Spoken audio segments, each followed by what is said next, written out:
வணக்கம். நீங்கள் இணைந்திருப்பது கலாம் வித் யூ. சரியா, நாங்கள் போன கிளாஸ்ல நாங்க பார்த்தது என்ன, எங்கிட்ட இந்த அணு பற்றிய கோளக மாதிரி ஒரு பற்றி பார்த்தோம். சரியா, இன்றைக்கு நாங்க பார்க்க போறது என்ன, இந்த அணுவன் திணிவன் பற்றி பார்க்க போறோம். சரியா, அதாவது என்ன, ஒரு அணுவினுடைய அணுவன் திணிவன் பற்றி பார்க்க போறோம்.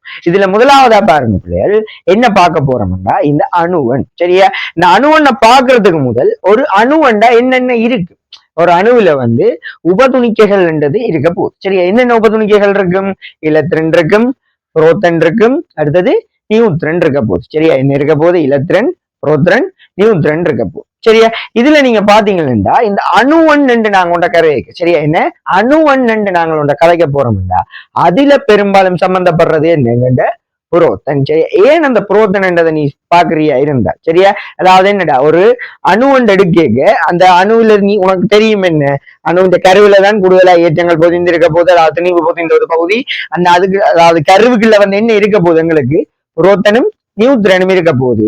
இதுல இலத்திரன்ன்றது என்ன, சுத்தவரை சுத்தி கொண்டு இருக்கும் என்று நாங்க போன கிளாஸ்ல பார்த்தோம். அப்படி இந்த அணுவின் கருவுக்குள்ள இருக்கிற புரோத்தன் என்றதுதான் எங்களுக்கு என்னத்தை கொண்டு வருது, அணுவண்ண கொண்டு வருது. சரியா, அதாவது பேர் இந்த அணுவன் என்றது, சரியா, என்ன இந்த அணுவன் என்றதுடா ஏன் புரோத்தனத்தான் கொண்டு வருது, இலத்திரன்ல இருந்து எடுக்கலாம்டா சில மூலகங்கள் என்ன செய்யும்டா இலத்திரனை ஏற்கிற தன்மையோ அல்லது இலத்திரனை இழக்கிற தன்மையோ இருக்கு. மேன் ஒரு கருவை சுற்றி வெவ்வேறு சக்தி மட்டங்கள்ல தானே இலத்திரன் இருக்க போகுது. அப்படி வெவ்வேறு சக்தி மட்டங்கள்ல இலத்திரன் இருக்க என்ன செய்யலாம்டா, ஆறாவது நாள் என்ன செய்யலாம், வெளியில இருக்க இலத்திரனை தட்டி கொண்டு போகலாம், அல்லது என்ன செய்யலாம், வெளியில ஒரு இடத்துல இலத்திரன் சேர்க்கலாம், டக்குன்னு கொண்டு வந்து விட்டுட்டு போகலாம். சரி, அப்ப அதால என்ன செய்யலாம், இலத்திரன் எண்ணிக்கை கூடும் குறையும். ஆனா கருவுக்குள்ள இருக்கிற இந்த புரோத்தன் எண்ணிக்கை கூடுமா, இல்ல, சாரி, கூடுமா குறையுமா, இல்ல.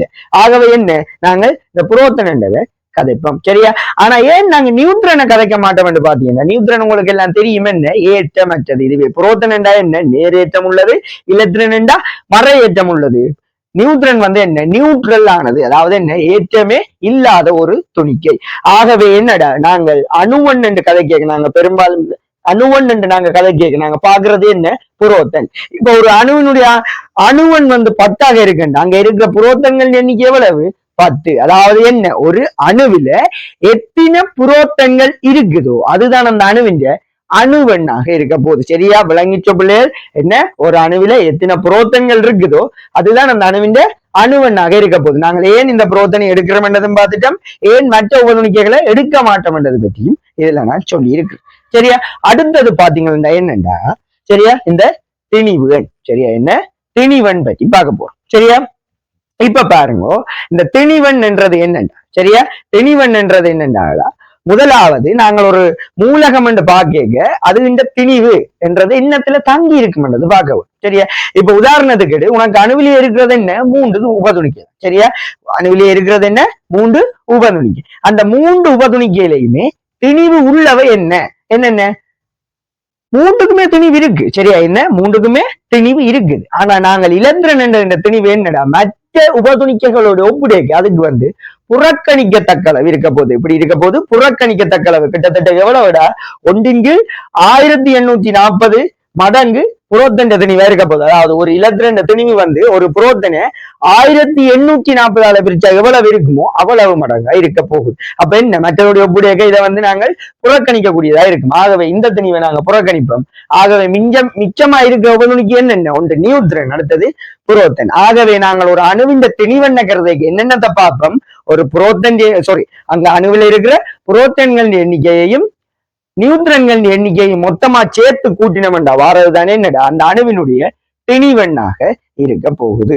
சரியா, விளங்கிச்சோ பிள்ளைகள், ஒரு அணுவண்ணா, ஒரு அணுவின் அணுவன்ன்றது என்னத்தை வச்சு கருத்தில் இருப்ப, அணுவில இருக்க புரோத்தன்கள் எண்ணிக்கையை வச்சு கருத்தில் எடுப்ப. திணிவன் என்றது என்ன, ஒரு அணுவில் இருக்க புரோத்தன்கள் எண்ணிக்கையும் நியூட்ரன்கள் எண்ணிக்கையும் வச்சு கருத்தில் எடுப்பேன். அடுத்தது பாத்தீங்கன்னா, இப்ப உங்களுக்கு உதாரணத்துக்கு நான் கீழே என்ன சோடியம் என்றதை வச்சு போட்டிருக்கு. சரியா, இந்த சோடியம் என்றதை வச்சு போட்டிருந்தீங்க, அதாவது என்ன, சோடியத்தின் புரோத்தன்கள் எண்ணிக்கை எவ்வளவுடா, 11. ஆகவே அங்க இருக்க சோடியத்தின் அணுவண்ண எவ்வளவு, 11ஆக இருக்கு. நியூட்ரன்கள் எண்ணிக்கை என்று எடுத்தீங்கன்னா அங்க இருக்கிறது எவ்வளவு, 12. ஆகவே நியூட்ரன்கள் எண்ணிக்கை 12 தெரியும், புரோத்தன்கள் எண்ணிக்கை 11 தெரியும். இதை ரெண்டையும் கூட்டினா என்ன வரப்போகுது, உங்களுக்கு திணிவன் என்றது வரப்போகுது. சரியா, ஆகவே பார், அதாவது ஒரு அணுவன் என்று நாங்கள் கதை கேட்க என்னத்தை கதைப்போம், ஒரு அணுவினுடைய புரோட்டன்கள் பற்றி கதைப்போம். ஒரு திணிவன் என்றது பற்றி கதைக்க என்ன அணுவில் உள்ள புரோட்டன்களையும் நியூட்ரன்களின் எண்ணிக்கை என்ற கூட்டுத்தொகையை பற்றி கதைப்போம். சரியா? இப்ப உங்களுக்கு அணுவன் என்றதும் ஓகே, திணிவன் என்றதும் என்ன சரியா இருக்கு. இப்ப நாங்கள் பார்க்க போறது என்ன, ஒரு அணுவண்டு கதை கேட்க அந்த அணுவண்ணி எங்க எழுதுவ, திணிவண்ண எங்கே எழுதுவ என்றதை பற்றி பார்க்கும். சரியா? என்னடா ஒரு அணுவன் திணிவன் பற்றி பார்க்க அதை எங்க எழுதுவ என்றதை பற்றி பார்க்கும். சரியா? இப்ப பார், நீ எங்க எழுதுவீங்களா, இந்த ஒரு மூலகம் என்றது நான் மூலகம் என்றது என்ன எக்ஸ்டெண்ட் எடுத்துருக்கு. சரியா? எங்க தமிழ் எழுதி இருக்கேன்டா. சரியா?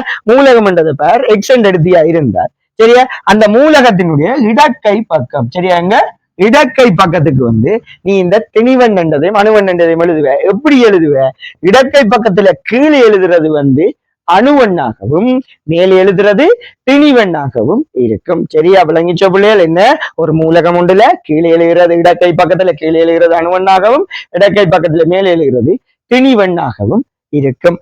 அடுத்தது பாருங்க, என்ன இந்த இதுக்குரிய உதாரணமா நான் ஏற்கனவே சொன்னது என்ன, சோடியத்தை வச்சு சொன்னேன். ஆகவே சோடியத்துக்குரியதை நான் எழுதியிருக்கேன். இதைதான் உங்களுக்கு புக்லையும் போட்டிருக்கு. ஆகவே நாங்கள் அந்த உதாரணத்தை எடுத்து படிச்சு கொள்வோம். ஏன் நாங்கள் தேவையில்லாத இன்னொன்று எடுத்து புகுத்தி அதுல கன்ஃபியூஸ் ஆகி கொண்டிருப்பான். ஆகவே ஒரு தெரிஞ்ச உதாரணத்தையே நான் அதுல போட்டிருக்கிறேன். சரியா? இனி இதுக்கு பிறகு அடுத்ததா இதுல என்ன இருக்குன்றதை பற்றி நாங்கள் இனி வரும் தொடர்ந்து வர்ற கிளாஸ்ல பார்த்து கொண்டு இருப்போம். சரியா? நீங்கள் தொடர்ந்து எங்களோட இணைஞ்சிருக்கணும். என்ன செய்ய வேணும், எங்களோட யூடியூப் சேனலை சப்ஸ்கிரைப் பண்ணி வச்சுக்கொள்ளுங்க. அல்லது உங்களுக்கு ஏதாவது சந்தேகங்கள் ஏற்பட்டு அதை நேரடியா கேட்கிறேன்டா இந்த நம்பருக்கு வாட்ஸ்அப் பண்ணி கேட்டுக்கொள்ளலாம். சரிதானே? ரைட். அடுத்தது நீங்க என்ன செய்யணும்டா, வீடியோஸை லைக் பண்ணி ஷேர் பண்ணி கொண்டீங்களா என்ன செய்யும், உங்களுக்கு தேவையான நபர்களுக்கு நீங்கள் ஷேர் பண்ணி கொள்ளலாம். அடுத்தது உங்களுக்கு இந்த பாடங்கள் சில பேர் டவுட்னு கேட்பாங்க. அப்ப அவங்களுக்கு வந்து இந்த பாடம் விளங்கக்கூடிய மாதிரி இருக்கு. அடுத்தது உங்களுக்கு வீடியோ பற்றி ஏதாவது கருத்துக்கள் இருந்தா என்ன செய்யலாம், கமெண்ட்ஸ்ல பதிவிட்டு கொள்ளலாம். சரியா? உங்களுக்கு வீடியோ நல்லா விளங்குதா அல்லது என்ன மாதிரி இருக்குது, உங்களுக்கு ஏதாவது ஐயங்கள் இருக்கா, நேரடியா கேட்கிறேன்டா நேரடியா கேட்கலாம். அல்லது நீங்கள் கமெண்ட் பாக்ஸ்லயே கேட்டீங்கன்னா உங்களுக்கான பதில்கள் தொடர்ந்து வீடியோ வடிவிலையோ அல்லது கமெண்ட்ஸ் வடிவிலையோ உங்களுக்கு வந்து சேரக்கூடியதா இருக்கும். ஆகவே நீங்கள் என்ன செய்யுங்கள், தொடர்ந்து கலாம் வித்யோட இணைந்திருங்கள், சப்ஸ்கிரைப் பண்ணி வச்சுக்கொள்ளும். சரியா? நன்றி.